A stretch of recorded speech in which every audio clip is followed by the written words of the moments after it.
Hello everyone, welcome to India first property review and sales channel team Aman Chawla. जैसा कि thumbnail देख के आप समझ गए होंगे, आज के वीडियो पे हम बात करने वाले हैं पार्थ आद्यान प्रोजेक्ट के बारे में। ये प्रोजेक्ट मुझे कहने में कोई डाउट नहीं है, शहीद पथ या Gomti Nagar extension sector 7 location पे सबसे क्रीम, सबसे हॉट लोकेशन पे है। एक तरफ सामने की तरफ फिनिक्स पलासियो मॉल, अगर गोमती नगर की तरफ से आ रहे हैं तो डायरेक्ट एग्जिट, अगर टूवर्ड्स गोमती नगर या कानपुर रोड जाना है तो direct entry via Sultanpur road की तरफ से या डायरेक्ट फ्रॉम द शहीद पथ। इससे अच्छा स्ट्रेटेजिक लोकेशन उस पूरे एरिया में, चाहे वो ओमेक्स के प्रोजेक्ट्स हों, चाहे वो रिश्ता के प्रोजेक्ट्स हों, चाहे वो आईपीएल का प्रोजेक्ट हो, इससे पार्थ आद्यान से अच्छा लोकेशन किसी दूसरे प्रोजेक्ट का उस पर्टिकुलर एरिया में नहीं है। लेकिन उसके बावजूद भी ये मेरी लिस्ट में बहुत पहले शूट हो जाना चाहिए था, फिर भी मैंने इसका वीडियो अभी तक शूट करके नहीं अपलोड किया। मैं बहुत सारे लोग जो मेरे से बात करते हैं, मैं उनको इस प्रोजेक्ट को रिकमेंड करता हूँ तो सर्टेन टैग, सर्टेन कंडीशंस के साथ मैं बोलता हूँ इस प्रोजेक्ट में जाने के लिए। तो क्या ऐसी चीज़ें रहीं जिस वजह से ये प्रोजेक्ट ऐसी इतनी one of the best locations पे होने के बावजूद भी बहुत सक्सेसफुल नहीं हो पाया।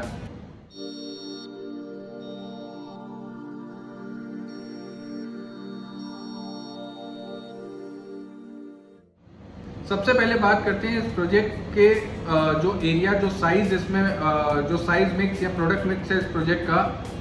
इसमें मोस्टली 3 BHK की यूनिट्स हैं, जिनका सबसे मैक्सिमम साइज 1911 स्क्वायर फुट है जो 3 BHK प्लस सर्वेंट है। देन 1765 स्क्वायर फुट जो 3 BHK प्लस स्टोर है। और देन 1450 या 1500 स्क्वायर फुट में दो साइज है, दो ऑप्शंस हैं, रेवती ए, रेवती बी में, जो अप्रॉक्सीमेटली कॉस्ट करेंगे 60 लाख से लेके 70 लाख के बीच में। और एक ऑप्शन है 2 BHK का 1250 स्क्वायर फुट के साइज में, ये ऑप्शन है जिसका कॉस्ट अप्रॉक्सीमेटली 50-55 लाख तक आता है। और जो 1911 स्क्वायर फुट का साइज मैंने बताया, उसकी कॉस्टिंग अप्रॉक्सीमेटली 90 लाख प्लस 90 से 1 CR के बीच में आएगी। और जो यूनिट्स नीचे फर्स्ट फ्लोर या सेकंड फ्लोर पे हैं वो 1.1 CR तक कॉस्ट करेंगी।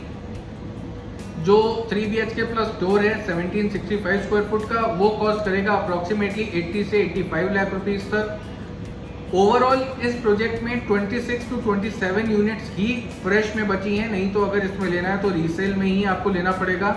और जो फ्रेश यूनिट्स बची हैं वो 4 से 5 यूनिट जो हैं वो आपका फर्स्ट फ्लोर, सेकंड फ्लोर पे हैं। बाकी 22 यूनिट्स ऊपर के 5 फ्लोर पे हैं, 20 एंड अबव, 20, 21, 22, 23 एंड 24 फ्लोर पे।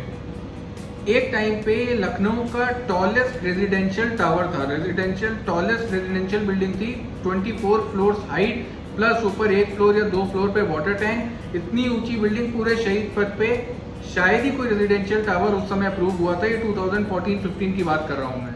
अभी मैं जो वीडियो आपके साथ शेयर कर रहा हूँ या जो आप वीडियो अभी देखोगे, वो वीडियो मैंने जानबूझ के ऐसा शूट किया है जिसमें थोड़ा सा गंदा लग रहा होगा, अभी भी काम चल रहा है।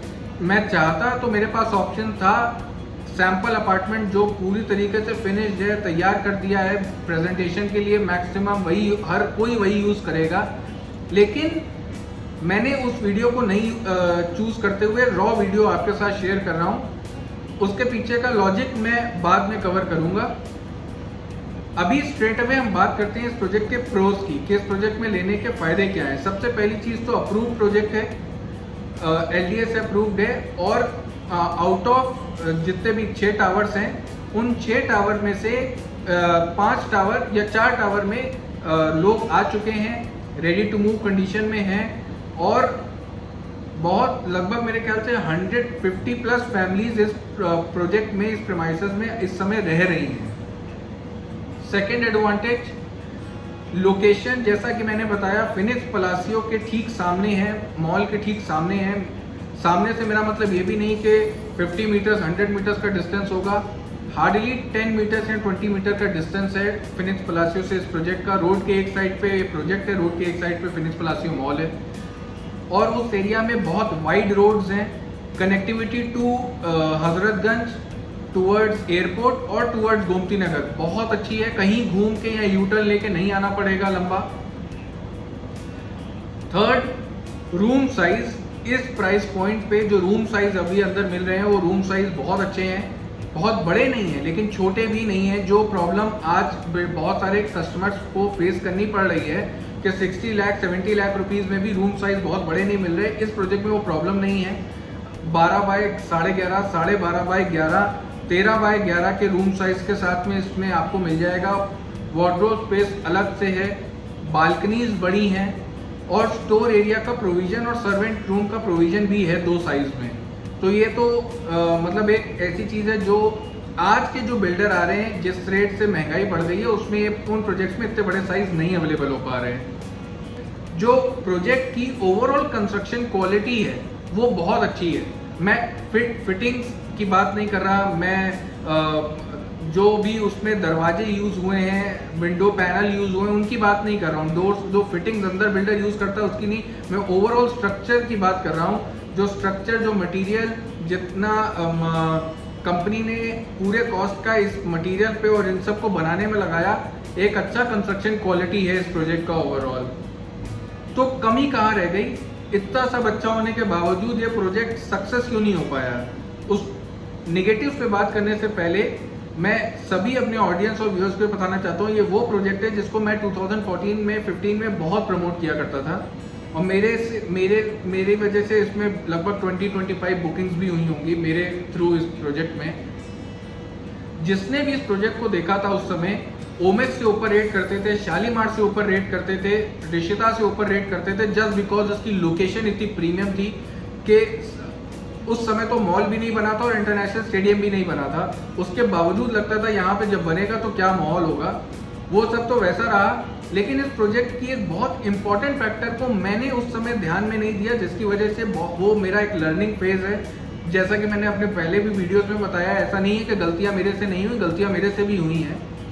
तो प्रोजेक्ट में ऐसी क्या गलती हुई जो मैं भी नहीं उस समय पकड़ पाया? वो ये था कि किसी भी ब्रांड, किसी भी प्रोजेक्ट में फाइनेंस को अगर आप ध्यान दें या उनकी बैलेंस शीट को ध्यान दें तो ये जरूर देखना बहुत इंपॉर्टेंट है कि मेन फाइनेंस जो कंपनी में जो पैसा आ रहा है वो खुद कंपनी के पास है कि उनके इन्वेस्टर्स की उनके इन्वेस्टर्स का मैक्सिमम स्टेक है उस प्रोजेक्ट में। जब नोटबंदी हुई, डिमोनेटाइजेशन हुआ, तो जो भी इन्वेस्टर्स का स्टेक था इस प्रोजेक्ट में उन्होंने अपना पैसा विड्रॉ कर लिया और वो पैसा विड्रॉ करने के बाद ये कंपनी कभी दोबारा आज तक 2021 तक उस तरीके से कभी खड़ी नहीं हो पाई जिस तरीके से 2016 से पहले इस प्रोजेक्ट में जितनी इसकी ब्रांड वैल्यू थी, जितना लोग इसको खरीदने के लिए बहुत उत्सुक या एक्साइटेड रहते थे, उस तरीके से कुछ भी कंपनी मटेरियलाइज या कैपिटलाइज नहीं कर पाई अपनी लोकेशन को। कंपनी इतनी पुरानी नहीं थी, पहला प्रोजेक्ट था उनका, इस वजह से बहुत ज़्यादा प्रॉब्लम फेस करने पड़े, फाइनेंशियल क्राइसिस हो गए और उस वजह से कंपनी उस दौर के बाद से आज तक स्ट्रगल ही कर रही है, खड़ी नहीं हो पाई। Second, management. ऐसे कितने डिसीजन इस कंपनी में लिए गए, एक प्रोजेक्ट को कंप्लीट नहीं किया, दूसरा लॉन्च, दूसरा कंप्लीट नहीं हुआ, तीसरा लॉन्च, तीसरा कंप्लीट नहीं हुआ, चौथा लॉन्च। इस तरीके से इतना एक्सपैंड इतनी जल्दी कर गए एक प्रोजेक्ट, सिर्फ 1 या 2 प्रोजेक्ट की सक्सेस की वजह से, जिसकी वजह से सभी जगह अलॉटमेंट हो गया, उसके बाद रेरा आ गया, सभी प्रोजेक्ट को कंस्ट्रक्शन कंप्लीट करके देना था, जो कि बिल्कुल नहीं हो पाया क्योंकि मैनेजमेंट एक्सपीरियंस नहीं थी और बहुत ग्रीडी मैनेजमेंट थी। मैनेजमेंट में वो ग्रीड था, अगर नहीं होता तो आज ये प्रोजेक्ट इस स्टेज पे नहीं खड़ा होता। थर्ड, जब आप अपने कस्टमर्स का नहीं सुनते हो, जब आप अपने ही एक धुन में चलते हो तो इस तरीके के प्रॉब्लम फेस करने पड़ते हैं और उसी का खामियाजा है जो आज कंपनी का पूरा स्टाफ और कंपनी के जो इतने अच्छे प्रोजेक्ट जो कंपनी में इन्वेस्टर या कस्टमर्स ने इन्वेस्टमेंट किया था या अपने एंड यूज पर्पस से लिया था, वो आज भुगत रहे हैं। कंपनी ने मेंटेनेंस पे बिल्कुल ध्यान नहीं दिया और जो लोग उस प्रोजेक्ट के अंदर अभी रह रहे हैं उनको बहुत सारी प्रॉब्लम फेस करनी पड़ रही हैं और कंपनी अब कैसे भी फंड्स को अरेंज करके दोबारा से मेहनत कर रही है खड़े करने, क्योंकि अब कंपनी का मैनेजमेंट दोबारा से इंटरेस्ट शो कर रहा है, दोबारा से पैसा लगा रहे हैं अपने प्रोजेक्ट्स पे और जो पुराने कमिटमेंट किए थे बुकिंग के वक्त जिनको पूरा नहीं किया गया, जैसे क्लब हाउस, ग्रीन एरियाज, पूरे प्रोजेक्ट की बाउंड्री, उस प्रोजेक्ट का थोड़ा सा पार्ट किसी दूसरे प्रोजेक्ट में ही आता है, जिसकी वजह से कुछ चीज़ें अभी भी उस कैंपस में पूरी ओवरऑल रेडी नहीं हो पा रही हैं। इस तरीके के प्रॉब्लम्स को जब तक कंपनी एड्रेस नहीं करेगी, जब तक इन सब प्रॉब्लम्स का सल्यूशन नहीं निकलेगा, दोबारा से लोगों के मन में कॉन्फिडेंस एंड ट्रस्ट जनरेट नहीं हो सकता। तो निगेटिव्स में मोटा मोटी मेरे पास आज बात करने को थी, पॉइंटर्स नहीं थे, इसीलिए मैंने इस तरीके से आज निगेटिव्स को हाईलाइट किया। इसके अलावा प्रोजेक्ट में कोई कमी नहीं है। 90% प्रोजेक्ट की कमियां कंपनी के मैनेजमेंट की वजह से हैं। और हमेशा एक कंपनी में एक चीज़ जो लेसन मैंने सीखा वो ये कि ये देखना बहुत इंपॉर्टेंट है कि कंपनी का जो इन्वेस्टमेंट या फाइनेंस, जहाँ से भी कंपनी को बहुत मोटा इन्वेस्टमेंट आ रहा है, वो एक सिंगल सोर्स पे डिपेंड नहीं होना चाहिए। वो मल्टीपल सोर्सेज पे होगा तो ठीक है, अगर सिंगल सोर्स पे होगा तो बहुत प्रॉब्लम क्रिएट हो सकती हैं। अब अगर मुझे इस प्रोजेक्ट को रेटिंग देनी होगी, ओवरऑल रेटिंग 1 आउट ऑफ 5 होगी, और 4 स्टार सिर्फ मैनेजमेंट और जो प्रोमिसेस बुकिंग के वक्त किए गए थे वो पूरे नहीं हुए, उस वजह से मैं पॉइंट्स काट रहा हूँ।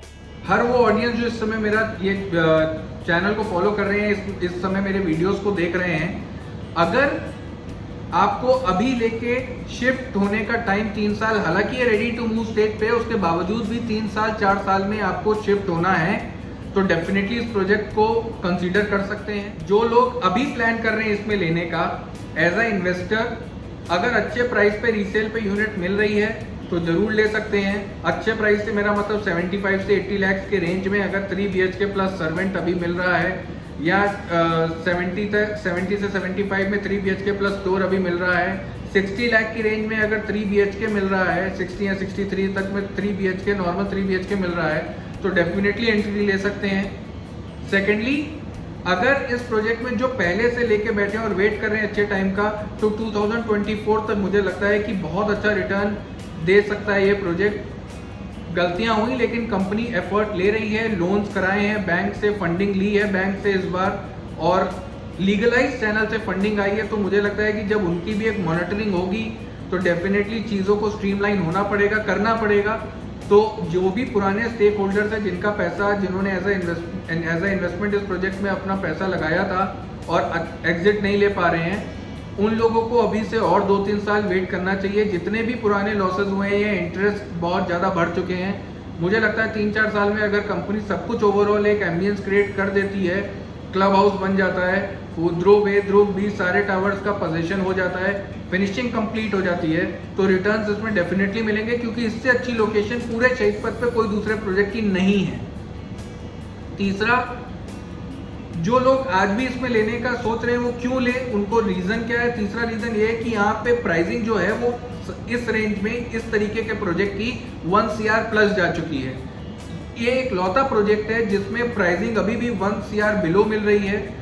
जो व्यू है वो अच्छा है, बालकनीज बड़ी हैं, अपार्टमेंट का साइज अच्छा है, और इस साइज के अपार्टमेंट अभी आज के टाइम पे बिल्डर को बनाना बड़ा मुश्किल हो रहा है, और अगर बनते हैं तो 1.5 करोड़ से नीचे उनकी कॉस्टिंग नहीं आती है। फोर्थ, अगर रेंटल पॉइंट ऑफ व्यू से, rental investment point of view से इस प्रोजेक्ट में जा रहे हैं, तो कोई भी अपार्टमेंट के प्रोजेक्ट में अभी जो 80 लाख से डबल जा चुका है, ये कोई भी प्रोजेक्ट के बारे में बात कर रहा हूँ, रेंटल इन्वेस्टमेंट एक बहुत अच्छा ऑप्शन नहीं है, क्योंकि वो 1 से 3% के बीच में आपको रिटर्न मिलेगा।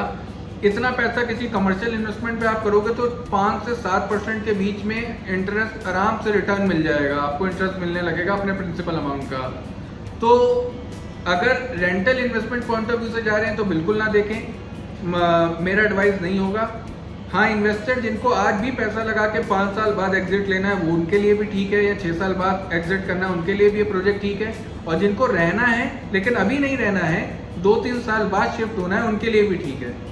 तो ओवरऑल अगर इसमें रेंटल कोई एक्सपेक्ट कर रहा है कि मुझे क्या रेंट मिलेगा 3 BHK में, तो मेरा एजम्पशन ये है कि अगर ये प्रोजेक्ट बन जाता है प्रॉपरली, जिस तरीके से हर कंपनी अपने पूरे प्रोजेक्ट को एग्जीक्यूट करती है विद लैंडस्केपिंग एंड एवरीथिंग, तो इस प्रोजेक्ट में 25,000 तक के रेंटल एक्सपेक्ट कर सकते हैं 3 BHK प्लस स्टोर में, और अप टू 28-30,000 तक का रेंटल एक्सपेक्ट कर सकते हैं 3 BHK प्लस सर्वेंट में। नॉर्मल 3 BHK में 18 से 20 हज़ार का रेंटल एक्सपेक्ट किया जा सकता है।